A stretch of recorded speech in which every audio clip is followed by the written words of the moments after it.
മാഷെ, ഈ മെസ്സി അർജന്റീനയുടെ വലിയ താരം ലയണൽ മെസ്സി, അദ്ദേഹം കേരളത്തിലും വലിയ താരമാണ്, മലബാറിൽ വലിയ ഹോർഡിംഗ് ഒക്കെ വെച്ചിരുന്നതാണ്, ഹീറോ എന്നുള്ള നിലയ്ക്ക്.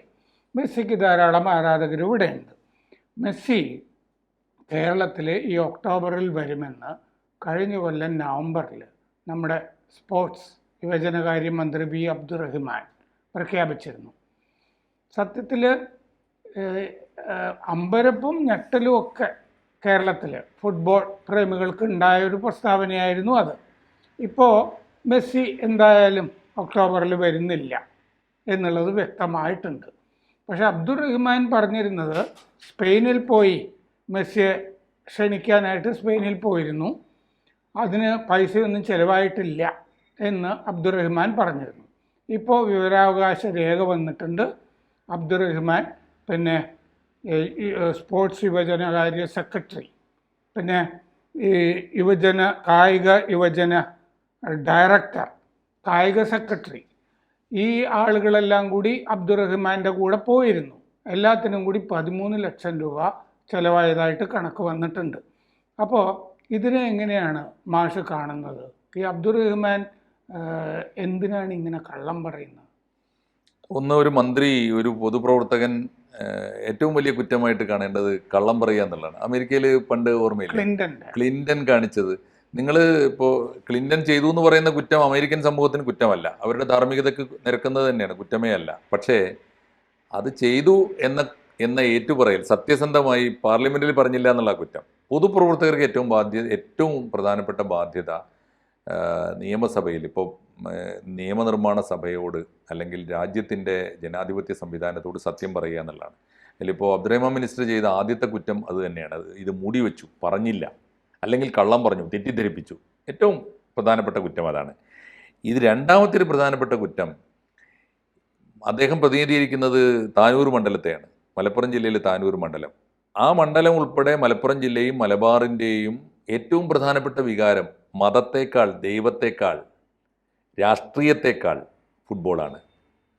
കൽപ്പന്ത് കളിയുടെ ഭ്രാന്തന്മാർ എന്ന് പറഞ്ഞാൽ അക്ഷരാർത്ഥത്തിൽ ഭ്രാന്തന്മാരാണ്. അബ്ദുറഹിമാൻ ഹിംസെൽഫ്, അദ്ദേഹം തന്നെ ഫുട്ബോളറാണ്. അദ്ദേഹത്തിന് ഇത് അറിയായികയുമല്ല ഫുട്ബോളിനെ എങ്ങനെയാണ് മലബാറുകാർ കാണുന്നത്. പാർലമെന്റിൽ കള്ളം പറഞ്ഞാൽ പോലും അബ്ദുറഹിമാൻ ഫുട്ബോൾ ആരാധകരോട് നുണ പറയാൻ പാടില്ല. അബ്ദുറഹിമാൻ പറഞ്ഞ രണ്ടാമത്തെ നുണ, പാർലമെന്റിനോട് പറഞ്ഞ നുണ, ഖജനാവിൽ നിന്ന് നയ പൈസ പോലും ഈ വകയിൽ ചിലവായിട്ടില്ല, നഷ്ടം വന്നിട്ടില്ല, കേരളത്തിന് ഗവൺമെന്റിന് നഷ്ടം ഉണ്ടാക്കിയിട്ടില്ല എന്നാണല്ലോ പറഞ്ഞത്. അപ്പറഞ്ഞത് നുണയാണെന്നാണ് ഇപ്പോൾ ഈ തെളിഞ്ഞത്. രണ്ടാമത്തെ നുണ, ഏറ്റവും പ്രധാനപ്പെട്ട കാര്യം, ഈ മെസ്സി വരുമെന്ന് പറഞ്ഞു എന്നുള്ളതാണ്. മെസ്സി വരുമെന്ന് ആരാണ് അദ്ദേഹത്തിന് ഉറപ്പ് കൊടുത്തത്? ആരും പറഞ്ഞിട്ടില്ല. മെസ്സിയുമായോ?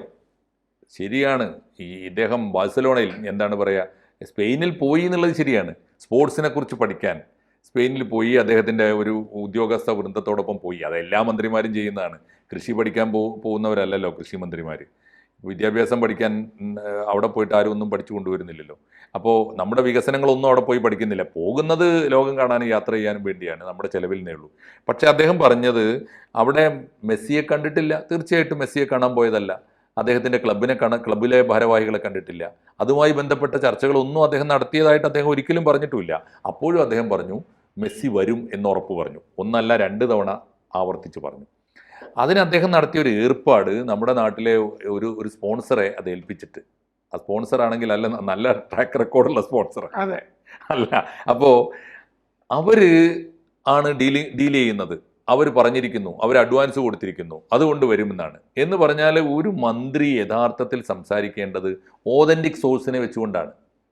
അങ്ങനെ ഒരു സോഴ്സിലൂടെ അല്ല മന്ത്രി ഈ പറഞ്ഞ കങ്കാണിമാരെ, ഇതിൻ്റെ എന്തായാലും പറയുക, ബ്രോക്കർമാരുണ്ടല്ലോ, ഈ പവർ ബ്രോക്കേഴ്സ് എന്ന് പറയുന്നത് പോലുള്ള സ്പോർട്സ് ബ്രോക്കേഴ്സ് ഏറ്റവും വലിയ പണിയാണല്ലോ, സ്പോർട്സിലെ ഏറ്റവും വലിയ ബ്രോക്കർ. അതിന് ഇതിൽ സ്പോൺസറായിട്ട് നിന്ന് ഈ റിപ്പോർട്ടർ ടിവിക്ക് ഇങ്ങനൊരു പൈതൃകമോ പാരമ്പര്യമൊന്നുമില്ല.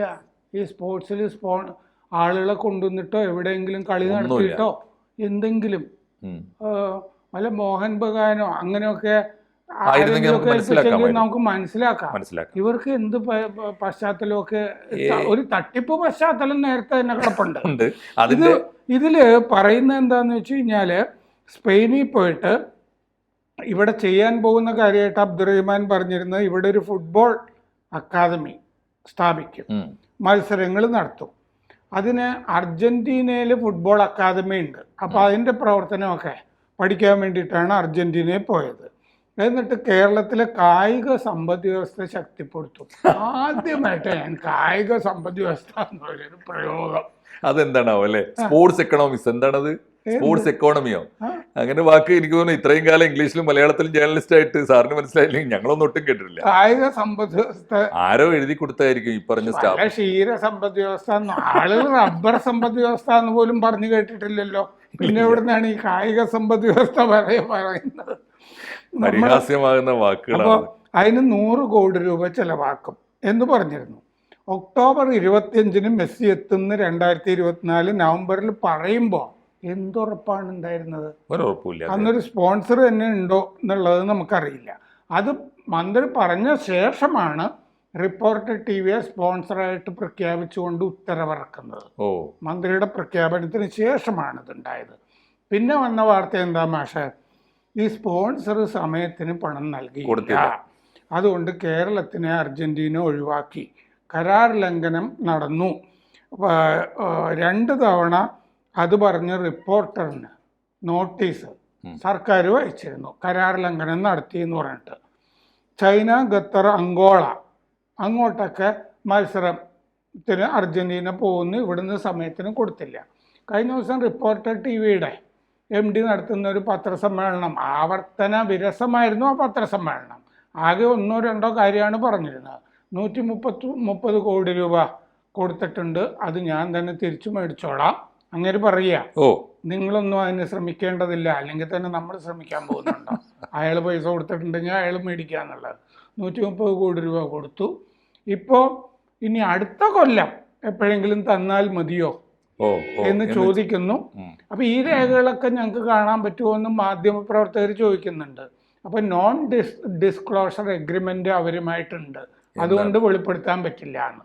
എന്താണാവോ അന്താരാഷ്ട്ര സ്വകാര്യ ഇയാള് സമയത്തിന് പൈസ കൊടുത്തില്ല എന്നാണല്ലോ നേരത്തെ വാർത്ത വന്നിരുന്നത്. അപ്പൊ ഇങ്ങനെയാണെങ്കിൽ സമയത്തിന് പൈസ കൊടുക്കാത്തത് കൊണ്ടായിരിക്കുമല്ലോ ഒഴിവാക്കിയത്. അങ്ങനെയാണെങ്കിൽ സാർ ഇപ്പൊ ഈ പറഞ്ഞ വിവരങ്ങൾ വെച്ചുകൊണ്ട് അടുത്ത വിവരാവകാശ രേഖ പ്രകാരം നമുക്ക് അറിയേണ്ടത് ഒന്ന്, കേരള സർക്കാർ ഏതെങ്കിലും മേഖലയിൽ, കായിക മേഖലയിൽ ഉൾപ്പെടെ സ്പോൺസർമാരെ തീരുമാനിക്കുന്നതിൻ്റെ മാനദണ്ഡങ്ങൾ എന്താണ്, വ്യവസ്ഥ എന്താണ്? അങ്ങനെയാണെങ്കിൽ അതിനൊരു ബിഡോ കരാറോ വെച്ചിട്ടുണ്ടോ? അങ്ങനെയാണെങ്കിൽ തന്നെ ഒരാൾക്ക് കരാറ് കൊടുക്കുമ്പോൾ അല്ലെങ്കിൽ ഒരാളെ സ്പോൺസറായി നിയമിക്കുമ്പോൾ അതിൻ്റെ യോഗ്യത എന്താണ്? ഏറ്റവും ചുരുങ്ങിയത് ഏതൊരു കരാറുകാരനും മുൻകാല പരിചയം വേണമല്ലോ. സാറ് ചോദിച്ചൊരു പ്രധാനപ്പെട്ട ചോദ്യം ഉണ്ടല്ലോ, ഈ മേഖലയിൽ റിപ്പോർട്ടർ ടിവിക്ക് എന്ത് ട്രാക്ക് റെക്കോർഡുണ്ട്, എന്ത് സർവീസ് റെക്കോർഡുണ്ട്, അത് ചോദിക്കണ്ടേ? പിന്നെ അസംബന്ധമായിരുന്നു പത്രസമ്മേളനത്തിൽ 1 കോടി ഫുട്ബോൾ പ്രേമികളെ കൊണ്ടുവരുന്ന സ്റ്റേഡിയത്തിൽ നിന്നാണ് അങ്ങനെ പറഞ്ഞത്. അങ്ങനെയാണെങ്കിൽ ആ സ്റ്റേഡിയത്തിന്റെ അപ്പുറത്തേക്ക് ഉള്ള റോഡും കെട്ടിടങ്ങളും എല്ലാം കയ്യേറി. അത് തന്നെ, ഇതൊന്നും ഒരു കണക്ക് പോലും ഉണ്ടായിട്ടല്ലാന്നേ. വായിൽ കൊള്ളുന്നത് അന്നേരത്ത് പറയുക എന്നല്ലാതെ, വായിൽ തോന്നുന്ന സംഖ്യകൾ പറയാ. 1 കോടി മനുഷ്യർ വന്നാൽ എവിടെ ഇരിക്കും? കൊച്ചിയിലെ ജവഹർലാൽ നെഹ്റു സ്റ്റേഡിയത്തിൽ എത്ര പേർക്ക് ഇരിക്കാൻ പറ്റും? തിരുവനന്തപുരത്തെ ചന്ദ്രശേഖരൻ നായർ സ്റ്റേഡിയത്തിൽ എത്ര പേർക്ക് ഇരിക്കാൻ പറ്റും? ഇതിനൊക്കെ ഈ ആളുകൾക്ക് വരാൻ പറ്റുള്ളൂ, മത്സരം നടത്താൻ പറ്റില്ല. ഈ സ്റ്റേഡിയത്തിൽ 1 കോടി ആളുകൾ നിരന്ന് മൈതാനത്തിരിക്കേണ്ടി വരും. ഏതായാലും ഇതിനകത്ത് ഒരുപാട് ദുരൂഹതകൾ ഉണ്ടായി. മാത്രമല്ല ഒരുപാട് കള്ളത്തരങ്ങളുണ്ടായി. കള്ളന്മാർക്ക് വിളയാടാൻ അവസരം കൊടുത്തു. അതിനേക്കാളും വലിയ പാപം അതാണ്. നമ്മുടെ നികുതി പണത്തിൽ നിന്ന് 12 കോടിയോ എത്രയാണ്, 13 ലക്ഷം രൂപ ചെലവഴിച്ചു എന്നതിനേക്കാളും വലിയ അക്രമം സത്യത്തിൽ ഇമാതിരി കള്ളനാണയങ്ങൾക്ക്.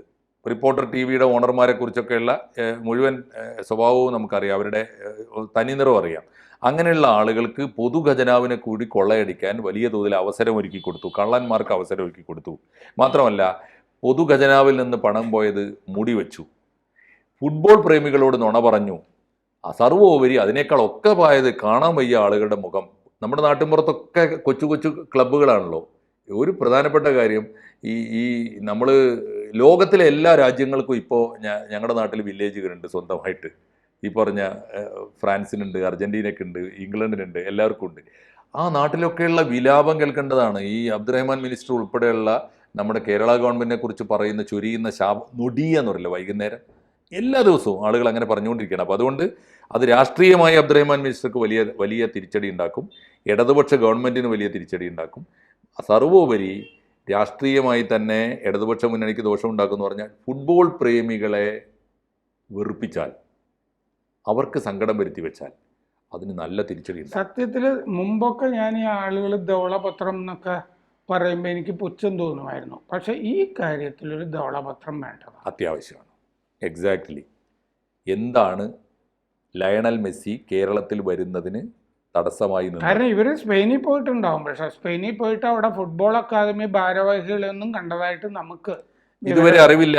ഇല്ലെങ്കിൽ സാറ് പറഞ്ഞ പോലെ ധവളപത്രത്തിൽ എല്ലാ വിവരങ്ങളും വരണം, അല്ലെങ്കിൽ മലയാളിക്ക് അല്ലെങ്കിൽ അബ്ദുറഹ്മാൻ മെസ്സിയുടെ അച്ഛന്റെ കൂടെ നിൽക്കുന്ന ഒരു പടമെങ്കിലും വേണ്ടതല്ലേ? കാരണം അച്ഛനാണ് മെസ്സി അവിടെ പോകണം തീരുമാനിക്കുന്നത്, അച്ഛനാണ് മാനേജർ മെസ്സിയുടെ. അതെ അതെ, അച്ഛനാണ്. അപ്പൊ അച്ഛനെങ്കിലും കണ്ടതിന്റെ രേഖകളുണ്ടോ, ചിത്രമുണ്ടോ, തെളിവുകളുണ്ടോ? മലയാളി തീർച്ചയായും കേരള ഗവൺമെന്റിനോട് ഇത്തരം ചോദ്യങ്ങൾ ചോദിച്ചുകൊണ്ടേയിരിക്കും. അബ്ദുറഹ്മാൻ പറഞ്ഞേ പറ്റൂ. കൂടുതൽ വാർത്തകളും വിശേഷങ്ങളും നിങ്ങളിലേക്ക് എത്താൻ ABC മലയാളം സബ്സ്ക്രൈബ് ചെയ്യുക, ബെൽ ബട്ടണും അമർത്തുക.